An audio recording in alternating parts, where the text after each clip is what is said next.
శ్రీ మాత్రే నమః. అందరికీ నమస్కారం అండి. నేను మీ స్వర్ణ. Welcome back to our channel. ఈరోజు ఈ వీడియోలో వరలక్ష్మి వ్రతం రోజు పూజ పూర్తయిన తర్వాత తప్పకుండా చదవవలసిన వరలక్ష్మి వ్రత కథ గురించి తెలుసుకుందామండి. పూజ పూర్తయిన తర్వాత మనకి పూజకు తగిన ఫలితం కలగాలంటే ఈ వరలక్ష్మి వ్రత కథని తప్పనిసరిగా చదువుకోవాలండి.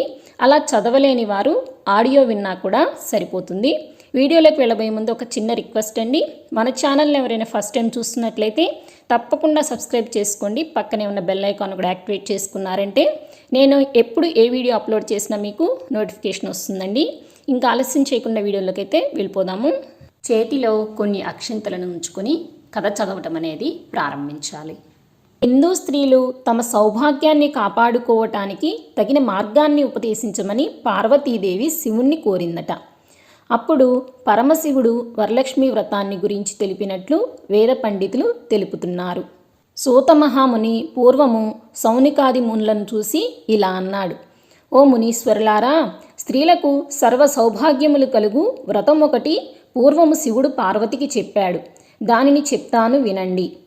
ఒకరోజు కైలాస పర్వతమున శివుడు తన సింహాసనం మీద కూర్చొని ఉండగా పార్వతీదేవి ఆయన్ని సమీపించి, దేవా, లోకంలో స్త్రీలు ఏ వ్రతం చేస్తే సర్వ సౌభాగ్యములను పుత్ర పౌత్రాదులను కలిగి సుఖ సంతోషాలతో ఉంటారో అటువంటి వ్రతమేదో సెలవీయండి అని అడుగగా పరమేశ్వరుడిలా చెప్పాడట: ఓ దేవి, స్త్రీలకు పుత్ర పౌత్రాది సంపత్తులనిచ్చే వ్రతం ఒకటి ఉంది.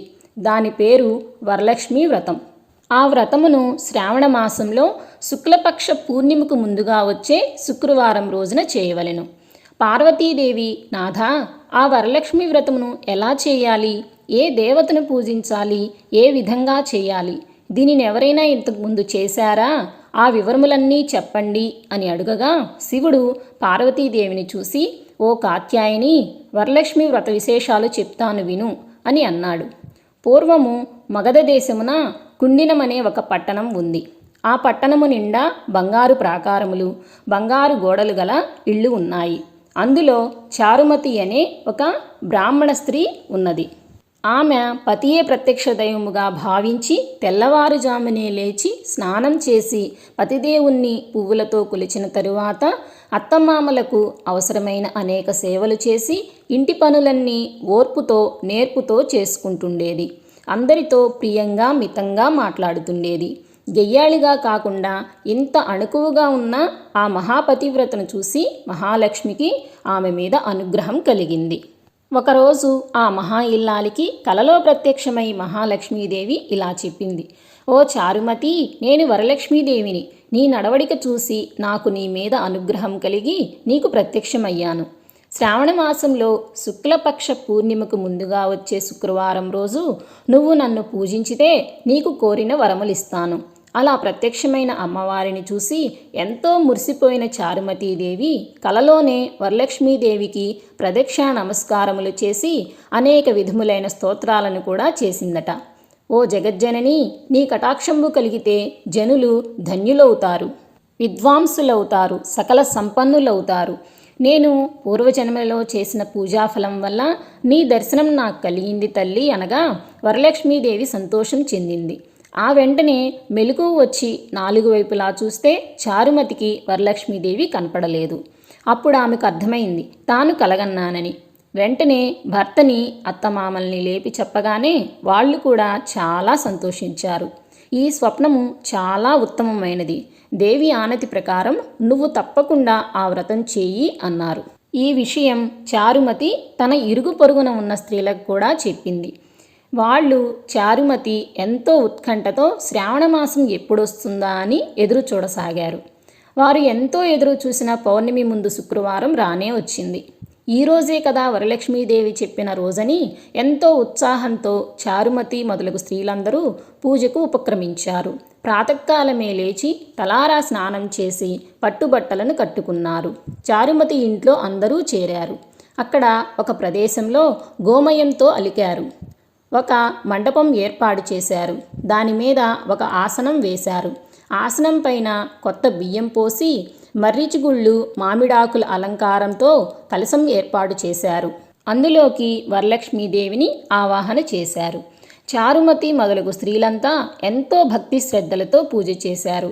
పద్మాసనే పద్మకరే సర్వలోకైక పూజితే నారాయణ ప్రియేదేవి సుప్రీత భవ సర్వదా అను ఈ శ్లోకంతో ధ్యానావాహనాది షోడశోపచార పూజ చేశారు. 9 సూత్రములు గల తోరాన్ని కుడి చేతికి కట్టుకున్నారు. వరలక్ష్మీదేవికి అనేక రకములైన పిండి వంటలు చేసి నైవేద్యం పెట్టారు.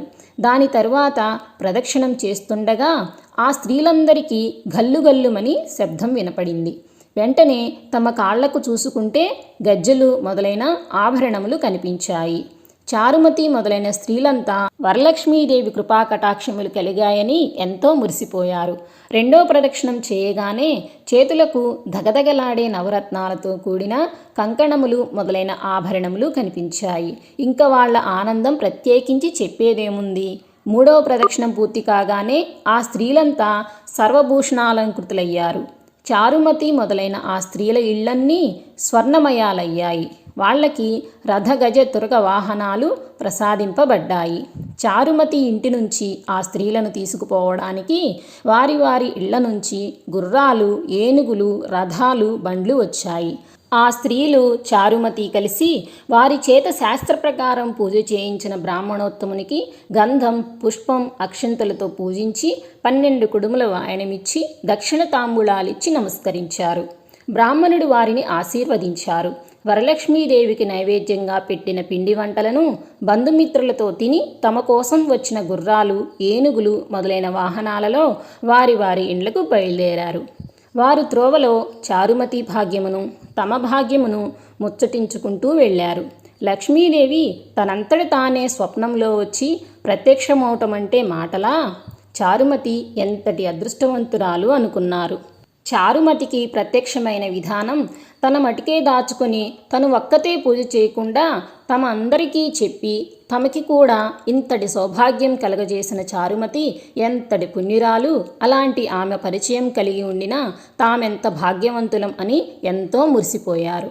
అప్పటి నుంచి చారుమతితో సహా వారందరూ క్రమం తప్పకుండా ప్రతి సంవత్సరం ఈ పూజ చేస్తూ పుత్రపౌత్రాభివృద్ధి కలిగి ధన కనక వస్తువాహనములు కలిగి సుఖ సంతోషాలతో ఉన్నారు.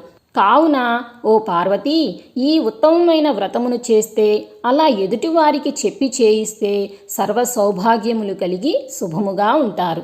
ఈ కథను విన్నవారికి, చదివిన వారికి కూడా వరలక్ష్మీ ప్రసాదం వలన సకల కార్యములు సిద్ధిస్తాయి అని పరమశివుడు చెప్పాడు. సూతమహాముని, సౌనకుడు మొదలగు వారితో, మునులారా విన్నారుగా, చారుమతి ఎదుటివారి మంచి కూడా ఎలా కోరిందో. ఎదుటి మనిషికి మంచి కలగాలని కోరుకుంటే అమ్మవారు ఇంకా ప్రసన్నురాలై మీరు కోరకుండానే మీకు మంచి చేస్తుంది అని అన్నారు. వరలక్ష్మి వ్రత కథ సంపూర్ణం. చేతిలోని అక్షంతలను కొన్ని అమ్మవారి పాదాల యందు ఉంచి మిగిలినవి ఇంట్లో వారు మీరు శిరస్సుపై వేసుకోవాలి. ఈరోజు ఈ వీడియోలో వరలక్ష్మీదేవి వ్రత కథ గురించి తెలుసుకున్నాం కదండి. ఈ వీడియో అందరికీ ఎంతో కొంత ఉపయోగపడుతుందని అనుకుంటున్నానండి. ఈ వీడియో కనుక నచ్చినట్లయితే లైక్ చేయండి, షేర్ చేయండి. మరిన్ని అప్డేట్స్ కోసం మన ఛానల్ని సబ్స్క్రైబ్ చేసుకోండి. ఆ వరలక్ష్మీదేవి కృప మనందరిపై సదా ఉండాలని మనస్ఫూర్తిగా కోరుకుంటూ సెలవు తీసుకుంటున్నానండి. ఈ వీడియో కనుక మీకు నచ్చినట్లయితే లైక్ చేయండి, అలాగే షేర్ చేయండి. రానున్న కొత్త వీడియోస్ కోసం మన ఛానల్ సబ్స్క్రైబ్ చేసుకోండి. సర్వే జనా సుఖినో భవంతు.